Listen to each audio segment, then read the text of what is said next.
Thank you very much, and I'd like to express my gratitude to the organizers and in particular to the Sarah Jennifer Knott Foundation for their great support, which has made this very interesting and very important conference possible. My name is John Crown. I am a medical oncologist here at St. Vincent's University Hospital, and I'll be sharing with you some thoughts and perspectives from the medical oncology point of view in this important problem of cancer of unknown primaries. For the treating cancer doctor, our number one priority is to make sure that we recognize treatable cancers where they exist. We obviously are terribly conscious of the obligation to make sure that patients get the best treatment possible, and to remember that in some cases, there are treatments for some of these cancers which are highly active. Unknown primary cancer really can be thought of as being a mixture of different types of cancer. In general, the histology suggests that approximately 70% are adenocarcinomas, 5% are squamous, about 1% are neuroendocrine, which in turn are divided into those which are well and poorly differentiated. There are also poorly differentiated cancers, which comprise some sarcomas, some melanomas, some other cancers which are not well characterized. Most, however, unknown primary cancer is recognized as carcinoma. In autopsy series looking at patients who had adenocarcinoma of unknown primary, the most commonly detected at autopsy occult primaries were lung, pancreas, hepatobiliary, and kidney cancer. Interestingly, the most common cancers in men and women, breast and prostate cancer, are relatively uncommon as occult cancers emerging during autopsies performed on patients who in life had adenocarcinoma of unknown primary. One of the great authorities in the medical oncology management of carcinomas of unknown primary has been Dr. Frank Anthony Greco, who really for nearly 4 decades now has been studying this problem, and his career has spanned the earlier pre-molecular chemotherapy-based era of cancer therapeutics, and has now thankfully extended into the area where we have access to new molecular and immunological treatments. But in a recent excellent overview which he gave of the CUP problem at the ASCO 2020 meeting, he summarized where we were at the end of what he called the chemotherapy era, and basically told us that he believed CUP was more than 30 individual types of cancer. He and others had recognized since the late 1970s that while CUP tumors in general had a poor prognosis, within the group was a relatively favorable subgroup of patients who had cancers which were somewhat more sensitive to treatment, and mainly because these were cancers which were very reminiscent of tissue of origin known cancers for which the treatment was somewhat better than it was in the case of other tumors. And these, of course, included axillary lymph node presentations in women, other presentations which might have been similar to ovarian cancer. Very importantly, the syndrome of poorly differentiated carcinomas mainly occurring in young men, mainly occurring in midline structures, which is very sensitive to platinum-containing therapy. For these patients, site-specific treatment provided improved outcome. However, CUP patients were in general all considered as a single cancer type, and relatively broad spectrum chemotherapy was evaluated for those who did not fit into these well-defined groups. And for that group, who were the majority, approximately 80% of all CUP tumors did not fit into these somewhat better defined, somewhat more favorable prognosis groups. The outlook was very poor, with a median survival of less than a year. There were specific recommendations made for these cancers of unknown primary, which were, again, similar to tissue of origin known type cancers. Women with CUP involving the axillary lymph nodes were generally treated with breast cancer type treatments. Women with peritoneal carcinomatosis were treated with ovarian cancer type treatments. The young men with poorly differentiated carcinoma were treated with germ cell treatments. More recently, a colorectal type of CUP cancer, which has been described, which responds relatively well to colon cancer treatments. For neuroendocrine tumors, depending on whether they were well or poorly differentiated, they might get one of the newer forms of NET therapy, or if they were very poorly differentiated, they would get treatment based on the type of regimens we gave for small cell lung cancer. And of course, for CUP renal and CUP lung, 2 cancers where there has been in the corresponding known tissue type cancer, there has been an explosion of new treatments. That variety of treatments were available for those patients as well. So in the molecular era, what's the right way to harness our new technologies Generally, there are two broad philosophical approaches. One is that we should use the new molecular techniques to try and identify the tissue of origin and to treat accordingly. The alternative one is to go with the identification of specific molecular lesions which are tissue agnostic and to treat accordingly. And both of these are under varying degrees of study. The molecular cancer classifier assays are newer platforms which have been developed, which have a fairly high chance of identifying the type of tissue of origin for cancers which are of unknown primary. They are based on either RT-PCR or gene microarray technologies. They do work in the majority of cases, and importantly, they identify the minority of patients who have a potential for extremely good outcomes.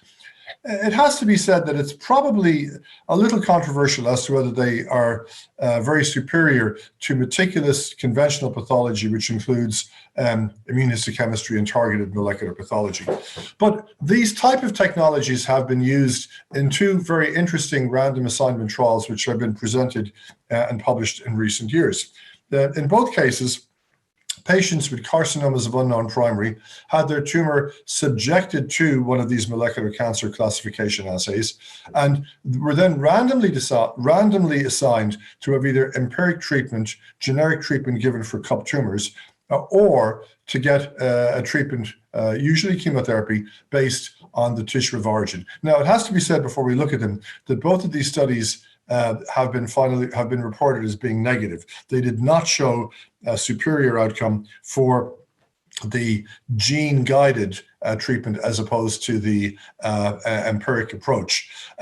They did, however, include large numbers of what we would call the difficult to treat or poor prognosis cup tumor types, in which it's hard to make a case that any treatment is particularly helpful. And it may well be that this tended to dilute any effect of the treatment, of the increased precision in the treatment that derived from molecular studies for the smaller number of patients who actually had more treatable cancers.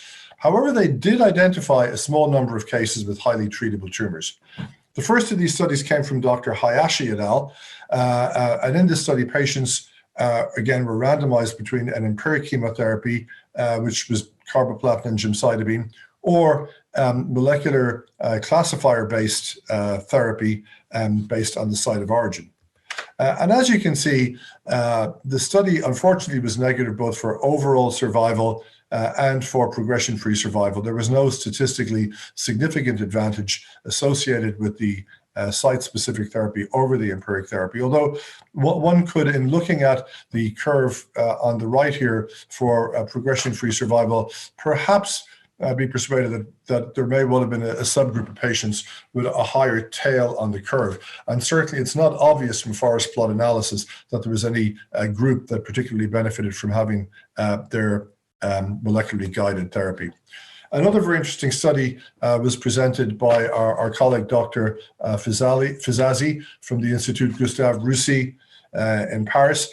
This was the GEFCAPI-04 study, and this time they used the cancer type ID, which is an RT-PCR-based approach. And again, patients were randomly assigned to get either cisplatin gemcitabine or to get personalized treatment based on the tumor type as defined by the assay.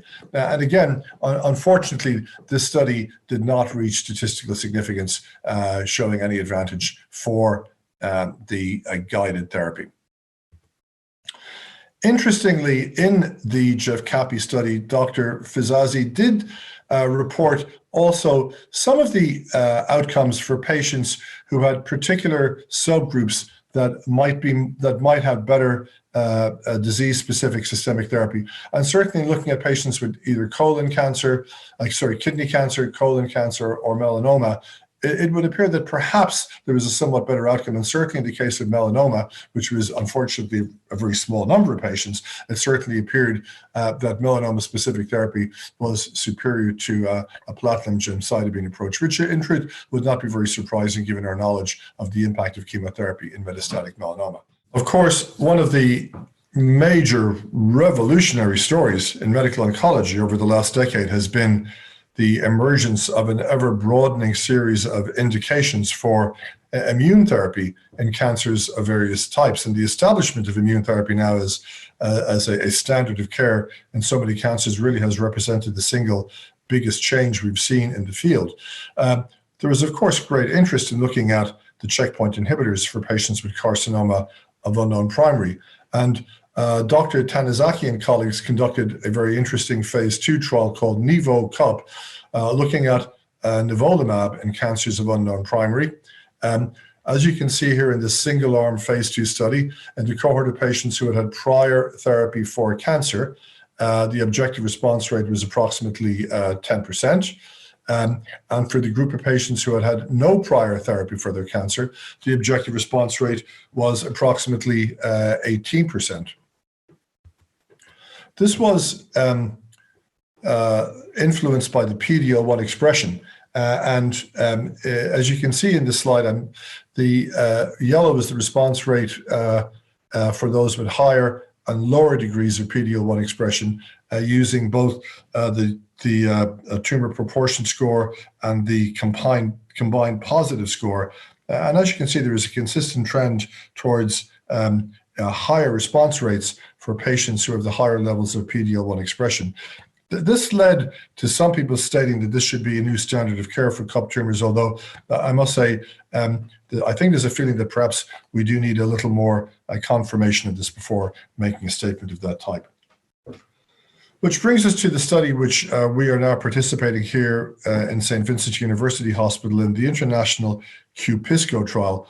And this is a trial where we really are looking at the influence of treatment being guided not by specifically looking for the tissue of origin, but by looking for treatable molecular lesions. And what this trial is, it's a phase 2 trial comparing the efficacy and safety of targeted therapy or immunotherapy guided by genomic profiling versus platinum-based chemotherapy in patients with CUP tumors. And in this trial, patients start off with a platinum doublet chemotherapy regimen. The regimens can be either carbopaclitaxel, cisgem, carbogem, depending on investigator choice. At the beginning, a tumor sample is sent for genomic profiling, as is a blood sample. It's studied by the Foundation One technology. Following 3 cycles, patients are assessed for response. Those who are non-responders or with progressive disease can go on to get the investigator's choice of a number of molecular treatments following consultation with a molecular tumor board. And for the patients who have a response or stable disease, these patients are randomly assigned to continue on their original chemotherapy or to change to either targeted or immune therapy. There were some exclusion criteria, and basically the exclusion criteria are set up to try and exclude patients in whom it's likely that the tumor of origin is actually known. Also, the trial excludes patients from those very favorable prognostic subsets, ones in which a conventional cancer treatment is likely to produce a substantial benefit. Obviously, the usual other criteria apply: CNS metastases, a recent history of another malignancy. Also, patients with non-epithelial CUP neoplasia and squamous neoplasia are excluded from this trial. The therapy options basically are mainly molecularly targeted treatments, but they also include the possibility of immunotherapy. The drugs are alectinib, vismodegib, ipacirtib, olaparib, vemurafenib, and cobimetinib, erlotinib and bevacizumab, anti-HER2 therapy with trastuzumab and pertuzumab or entrectinib. And the immunotherapy is atezolizumab or atezo and chemotherapy. Again, my thanks to the foundation, my thanks to my colleagues. We're very grateful to have the opportunity to participate in this trial. Let me conclude there. This is a very exciting time in oncology. The evolution of therapy over the last several years has just been phenomenal. And I do hope that we will, with the aid of our newer technologies, be able to extend many of the benefits which we've seen occurring for patients with various types of cancers to the group of patients with cancers of unknown primary. And thank you very much.